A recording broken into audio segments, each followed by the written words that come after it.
Hello, আসসালামু আলাইকুম। আজকে আমি মূলা দিয়ে একটা সহজ রেসিপি করে দেখাচ্ছি। তো বাসায় একটা মূলাই ছিল, তাই একটা মূলা দিয়ে করে দেখাচ্ছি। এখানে মূলাটাকে প্রথমে আমি ধুয়ে তারপর হচ্ছে পিলিং করে নিব।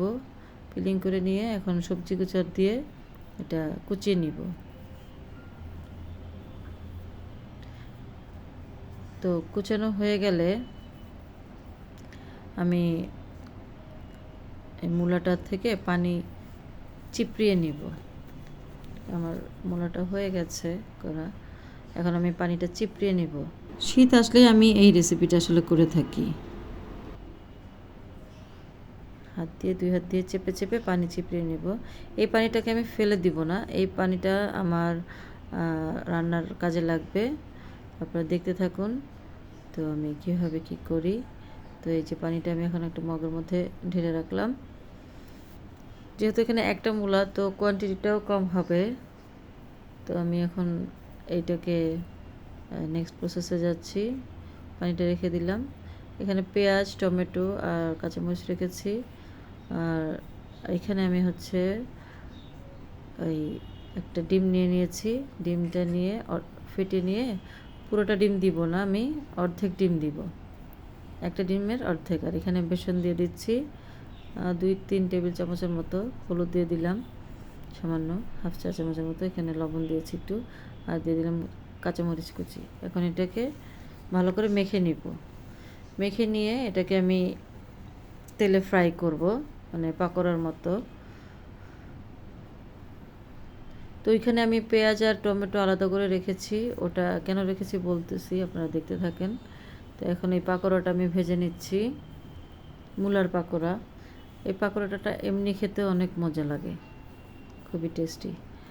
তো এটা আমি কারি বানাবো। তো এই তো আমার ভাজা হয়ে গেছে। এখন ওই যে টমেটো আর পেঁয়াজ কুচি রেখেছিলাম, যে ওইটা এখন ভেজে নিব, সাথে কাঁচামরিচ কুচিও আছে। তো এটা ভেজে নিয়ে একটু নরম করে ভেজে নিব। সামান্য লবণ দিয়েছি। তো আমি এখন এটাকে ভেজে, মানে এটা পুরো ভাজবো না, এটা জাস্ট নরম হবে। এটাকে আমি এখন ঠান্ডা করে এই ব্লেন্ডারে ব্লেন্ড করব। এখন সবগুলো ব্লেন্ডারের জারে ঢেলে এখন আমি এটাকে ব্লেন্ড করে নিলাম। এই যে ব্লেন্ড করে ফেলেছি। এখন একটা তেলের মধ্যে একটু জিরা দিয়ে দিলাম, শুকনো মরিচ দিয়ে দিলাম, একটু কালো জিরা দিলাম। আর এখন দিয়ে দেবো একটু মশলা, হলুদ গুঁড়া, ধনিয়া গুঁড়া, জিরা গুঁড়া, এগুলো দিয়ে মিশিয়ে নেব। তারপরে আমার যে ওই টমেটোর যে পিউরিটা করে নিয়েছিলাম, পেঁয়াজ আর টমেটো আর কাঁচামরিচ দিয়ে ব্লেন্ড করে নিয়েছিলাম, যে সেটা ঢেলে দিয়েছি। আমার বাচ্চারা চলে আসছে স্কুল থেকে, ওদের আজকে এক্সাম ছিল। আলহামদুলিল্লাহ ওদের এক্সাম খুব ভালো হয়েছে। এখন এই যে পানিটা আমি কষিয়ে নেওয়ার পরে একটু পানিটা দিয়ে দিলাম, যেই মূলা থেকে যেই পানিটা বের করেছিলাম সেই পানিটা দিয়ে কষিয়ে নিচ্ছি। ভালো মতো কষানো হয়ে গেলে এরপরে আমি পাকোড়াগুলো এর মধ্যে দিয়ে দেবো। এখানে আমি একটু তেঁতুলও দিয়ে নিচ্ছি, তেঁতুলের মার সামান্য একটু হাফ চা চামচের মতো তেঁতুলের মার দিয়েছি। এখন পাকোড়াগুলো দিয়ে দিয়েছি। কষিয়ে নিয়ে আমি সেই মূলার পানিটা ঢেলে দিব একটু সিদ্ধ হওয়ার জন্য। ঢাকনা দিয়ে ঢেকে দিব এখন।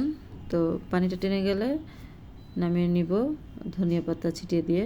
হয়ে গেল আমার মূলার কোফতা। Thanks for watching.